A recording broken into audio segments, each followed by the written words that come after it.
All of us likes to fly kites, isn't so? हम सभी को काइट्स उड़ाना बहुत पसंद होता है। चिल्ड्रन, नाउअडेज तो काइट्स शहरों में कम उड़ती हुई दिखाई देती हैं। बस कुछ ही मौके हैं, जैसे मकर संक्रांति, बसंत पंचमी, कि आप पतंगे आसमान में उड़ती हुई देखेंगे।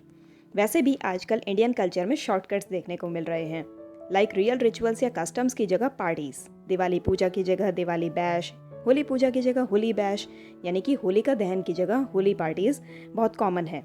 सो शायद कुछ सालों में वसंत पंचमी पार्टीज या संक्रांति पार्टीज सुनने को मिलने लग जाएं। सो एनीवेज, हम सभी जानते हैं कि मकर संक्रांति से दिन बड़े और रातें छोटी होती लगती हैं। मकर संक्रांति को उत्तरायण भी देखने को मिलता है and it symbolizes warmth, brightness, celebration. And जब सेलिब्रेशंस हो तो कलर्स होने तो बनते हैं। सो रंग बिरंगी पतंगे सारी फिजाओं को रंगीन और खुशनुमा बना देती हैं। So children, today we are going to read about kites in our poem Kites from NCERT English Literature Honeysuckle book, which has been written by Harry Ben. So in this poem, poet says, "How bright on the blue is a kite when it's new. With a dive and a dip, it snaps its tail, then soars like a ship with only a sail."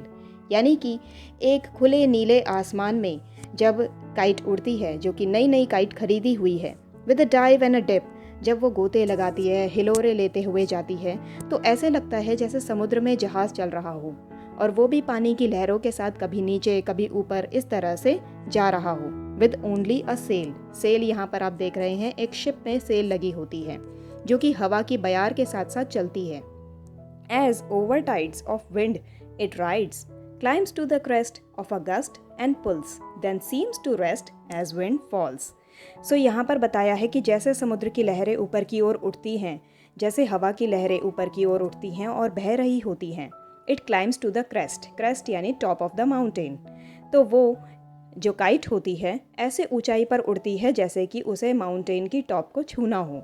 Of a gust and pulls, gust का means है rush of wind, यानी कि जब बहुत तेज़ हवाएं चलने लगती हैं तो उसे गस्ट कहा जाता है। तो वो एक तेज़ हवा, जब तेज़ हवा का झोंका आता है तो काइट इस तरह से उड़ती है, और तब हम उसे हल्का सा पुल करते हैं, यानी कि उसको और खींचते हैं ताकि वो और ऊपर को उठे।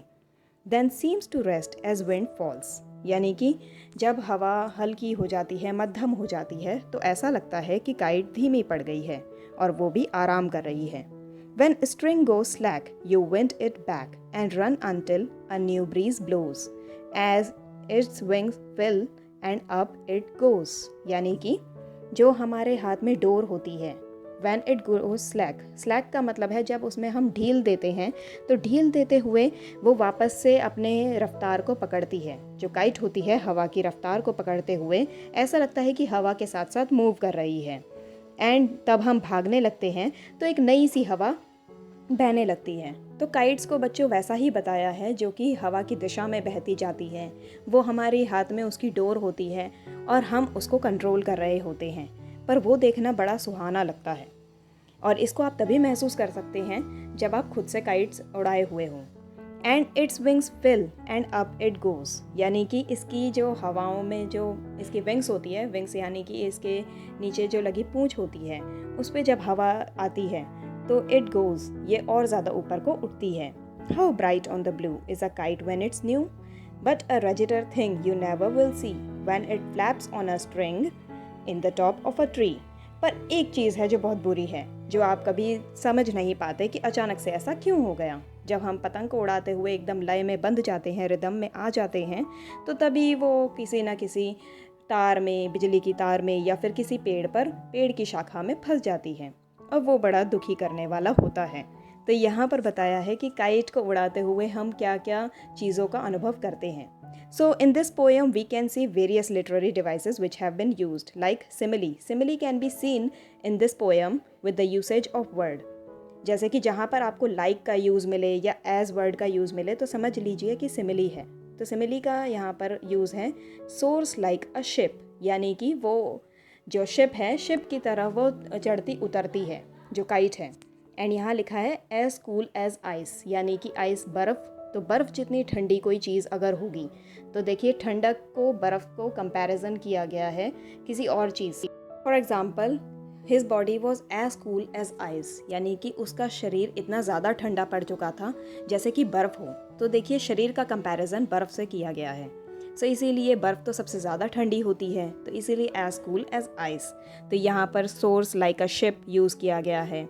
और आप जैसे ऐसे एग्जांपल्स देखेंगे जैसे एज सॉफ्ट एज बटर, तो यानी कि मखमली है मक्खन की तरह।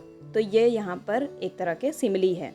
Alliteration, same consonant sound repeatedly, यानी कि सेम कॉन्सोनेंट साउंड बार बार सुनाई देना। Like bright on the blue, यानी कि खुले नीले आसमान में वो ब्राइट, यानी कि ब्राइट जो पतंग है वो कुछ ऐसी लग रही है जैसे खुले नीले आसमान में हो।